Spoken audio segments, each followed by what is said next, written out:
Some of the dudes on this list take villainy to a whole new level. My name is AJ with Top 10 Nerd, and these are the top 10 brutal villains who went way too far. At number 10 is Thanos. You know how in Infinity War he snaps his fingers and poof, half the universe disappeared? Yeah, well, that was the movie. You see, in the comics, it just gets worse. In a story called Thanos by Donny Cates, he goes even further than just wiping away half the universe. Not only does he snap away half of everybody, but he also then goes on a unaliving spree, wiping out every living thing on every single planet in the universe for years and years. Like, he just couldn't stop himself once he started. Yeah, forget farming on a solitary planet. Thanos' rampage doesn't end with the snap. This version of Thanos is like the nightmare of nightmares, a villain who just doesn't stop at half but just keeps on going until everything is gone. It's like he doesn't have any limits once he started. Totally brutal, although this does make a little more sense in the comics as Thanos was engaged to Mistress Death herself. At number 9 is Dr. Destiny's Diner. Dr. Destiny isn't your average comic book baddie. He's got this insane power over dreams and nightmares, making Freddy Krueger look like a bedtime story. Now imagine having control over people's minds while they're just trying to enjoy their burgers and fries. That's what this guy did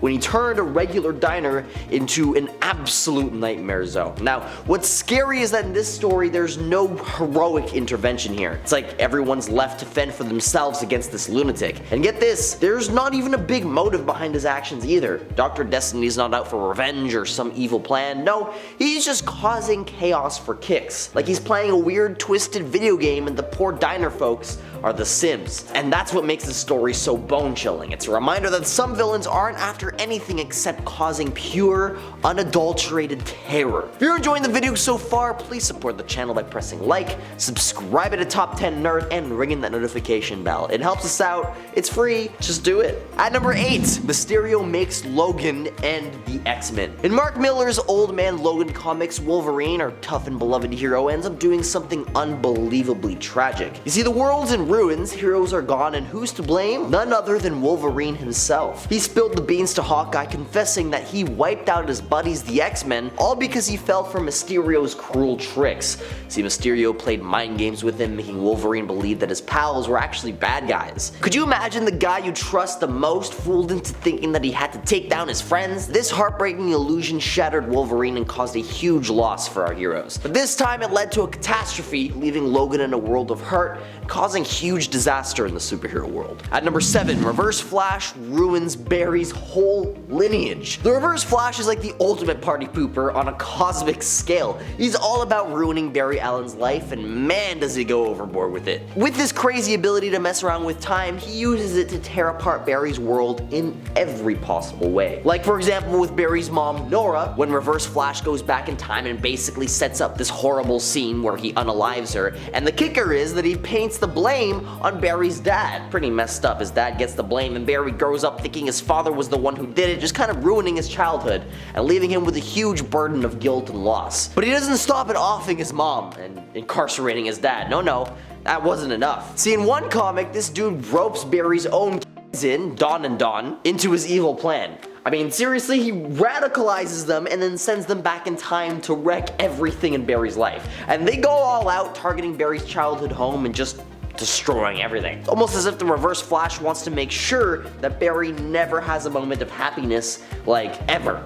The guy's not just a regular villain, he's the grand champion of bad guys, taking evil to a whole nother level with his time-traveling, family-wrecking madness. At number 6, Carnage slaughters thousands of innocents. In the world of bad guys who take things just way too far, Carnage is like the poster child for that. Now in the Maximum Carnage series, Cletus decides it's playtime as he gathers his own gang of villains. And their big plan is just, you know, turning Manhattan into their own personal horror show. Carnage wasn't content just wreaking havoc alone, so he invited buddies like Shark, Doppelganger, and other baddies to the party. And what a party it was! They went on this insane spree, causing all kinds of destruction, hurting innocent people, just making life a living nightmare for everybody in the city. The body count was off the charts, and the whole thing was just brutal. At number 5, Lex unalives his parents for the insurance claim. In some versions of his origin story, Lex Luthor is shown as the guy who wanted to cut ties with his family legacy, but in one specific storyline called Crisis on Infinite Earths,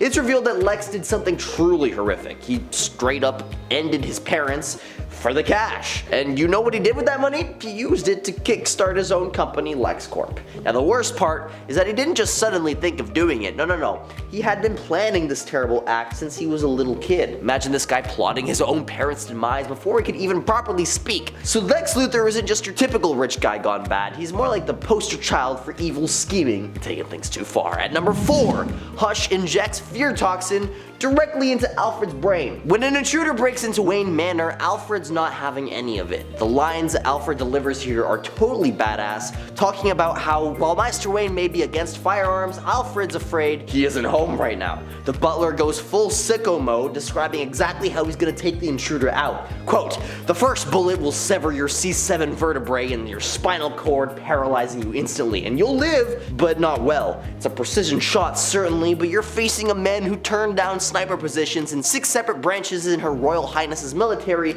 in order to audition for the latest West End production of King Lear. And I'm afraid for you, I've always been a better marksman than a fool." Total badass. Unfortunately, in this instance, Alfred is all talk and no walk, and as it turns out, this intruder, Hush, isn't there for the Waynes at all. No. He's got his sights set specifically on Alfred. So then he grabs him and sticks a needle loaded with fear toxin straight into Alfred's brain. Meanwhile, Julia, Alfred's daughter, is locked in a safe room, hearing her dad scream in terror. She busts out to find him on the floor, completely messed up by the fear toxin. At number 3, Green Lantern's girl gets fridged. Major Force, the villain in Green Lantern, wasn't your run-of-the-mill baddie. He's more like your favorite villain's nightmare. Kinda like the Joker, but without the funny bone, just a total psycho. Now, Major Force didn't just want to beat the hero, Kyle Rayner. Oh no, he wanted to hit him where he hurt the most, right in the feels. So what did he do?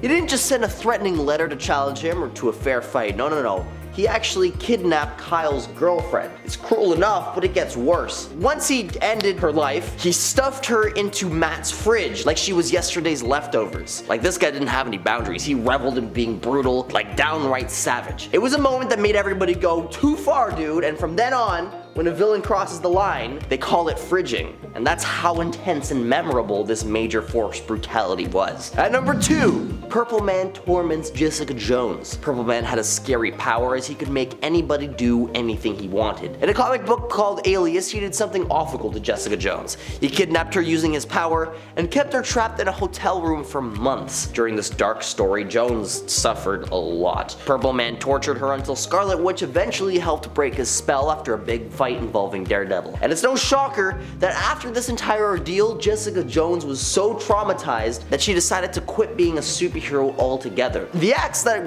happen here are so heinous that I can't even mention them on YouTube. Now, the villain just crossed some lines, let's just say that. And coming in at number 1 is the Killing Joke. In this classic tale, the clown prince of crime is going to extremes to mess with Commissioner Jim Gordon's head. He kidnaps Gordon and sets off this twisted mission to show that a single terrible day can turn someone from sane to absolutely bonkers. Now here's where it gets heavy. The Joker, Barbara Gordon, Commissioner Gordon's daughter, leaving her paralyzed. It's cruel and intense, taking things way further than anybody expected. Seriously, it's so dark that I can't even mention most of the crap that he does to torment the Commissioner, but the Joker's aim here is to push Gordon and Batman right to the edge, hoping they'll snap and break their own rules. And with its twistedly ambiguous ending, it seems that the Joker actually succeeded. Did Batman finally give in to his anger and finish off the Joker? It sure looks that way. The Joker's madness pushed him to the brink in a way that no other villain had managed before. It's a scary reminder that even the best of us can crack under enough pressure. As always, if there's a brutal villain who went way too far that you think I've missed here today, feel free to let me know down in the comments. This has been AJ with Top 10 Nerd, and I'll catch you all in another video.